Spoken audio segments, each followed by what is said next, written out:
Hello class, और national behaviour part 25 में आज हम लोग पर्सनालिटी के ऊपर बात करेंगे। पर्सनालिटी जो है लैटिन वर्ड पर्सनल से डेवलप किया गया है, जिसका मतलब होता है कि स्पीक थ्रू। अब इसमें जो और चीजें बताई गई हैं, it is use in terms of influencing others through external appearance. कुछ लोग इसको ऐसा मानते हैं कि आपका जो एक्सटर्नल अपीयरेंस है उससे आप दूसरे को कितना प्रभावित करते हैं, ये पर्सनैलिटी है। एक और भी चीजें हैं जिसको मैं काफी करेक्ट मानता हूं, जो लिखा है it also mean how people affect others. कैसे पीपुल अफेक्ट करते हैं, how they understand and view themselves. कैसे वो लोगों को अंडरस्टैंड करते हैं और अपने आप को कैसे देखते हैं। As well as their pattern of inner and outer, मतलब उनका अंदर का और बाहर मेजरेबल ट्रेट, जो उनको ऐसी क्वालिटीज है जिसको मेजर कर सकते हैं। And the person situation interaction, और किसी सिचुएशन में पर्सन कैसे इंटरेक्ट करेगा इसको भी। अब जैसे कोरोना वाली सिचुएशन देख लीजिए, उसका हर आदमी के ऊपर अलग अलग इम्पैक्ट है। किसी के ऊपर तो उसका कोई प्रभाव ही नहीं है, किसी के ऊपर इतना ज्यादा प्रभाव आ गया कि वो आत्महत्या कर लिया, और किसी के ऊपर कम इफेक्ट आ रहा है लेकिन कम आ रहा है। कुछ लोग डिप्रेशन में चले गए, ठीक है।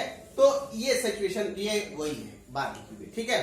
अब डिटरमिनेंट्स क्या होते हैं पर्सनालिटी के?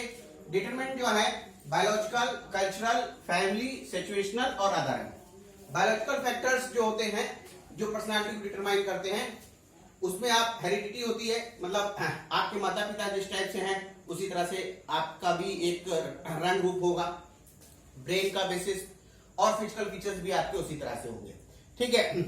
तो ये जो चीजें हैं, जैसे चाइनीज हैं, जापानीज हैं, उनको आप देख लीजिए एकदम उस इंडियंस को देखिए एकदम अलग है, ठीक है। तो वो इसमें कल्चरल फैक्टर, आप किस कल्चर को बिलोंग करते हैं, वो भी एक बहुत बड़ा पर्सनैलिटी को का एक बड़ा डिटरमिनेंट है। जैसे इंडियन कल्चर अलग है तो यहाँ के लोगों की पर्सनैलिटी अलग, वेस्टर्न कल्चर अलग है तो वहां के लोगों की पर्सनैलिटी अलग।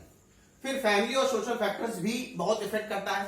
होम इन्वायरमेंट, आपके घर का इन्वायरमेंट क्या है, पीसफुल है अनपीसफुल है, उसके बेसिस पे भी आपकी पर्सनैलिटी डेवलप होगी। फिर आपके फैमिली मेंबर्स कैसे हैं, एक दूसरे से अलग अलग है, पास में है, बहुत ज्यादा इंटरेक्ट करते हैं, उसके ऊपर भी चीजें आपकी पर्सनैलिटी डेवलप होगी। और आप किन सोशल ग्रुप्स में हैं, ठीक है। अगर आपका बदमाशों का ग्रुप होगा तो जैसे कहते हैं संगत का असर आता है, तो उस टाइप से हो जाएंगे। और अगर आप अच्छे लोगों के संगत में हो तो उसका अलग संगत का असर आ जाएगा, वो भी आपकी पर्सनैलिटी डेवलप करेगी। फिर सिचुएशनल फैक्टर्स है, जैसे बहुत सारे लोग आइसोलेशन में रह गए, अकेले, तो वो फिर किसी दूसरे को बर्दाश्त नहीं कर सकते किसी भी चीज में, ठीक है। तो वो एक बड़ी प्रॉब्लम है। और कुछ लोग हमेशा ग्रुप में रहे तो वो अकेले रहने में उनको बड़ी घबराहट होती है। कभी उनको अकेला रहना पड़ जाता है बाहर पढ़ने के लिए, तो बाहर पढ़ने के लिए कुल खानदान तो लेके जाएंगे नहीं, ठीक है। तो अब वो अकेले रह के पढ़ना पड़ा तो बड़ा घबराहट छूट रही है, अरे बाप रे बाप ये क्या हो गया, तो वो भी हो गया। तो वो सिचुएशनल फैक्टर्स हैं। फिर अदर फैक्टर्स भी हैं, जैसे आपका टेम्परामेंट कैसा है, ठीक है।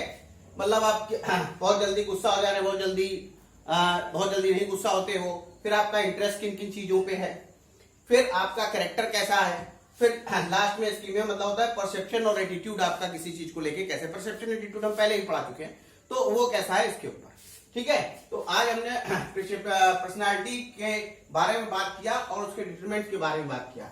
इसके आगे मैं अपने नेक्स्ट वीडियो में बताऊंगा। Okay, thank you.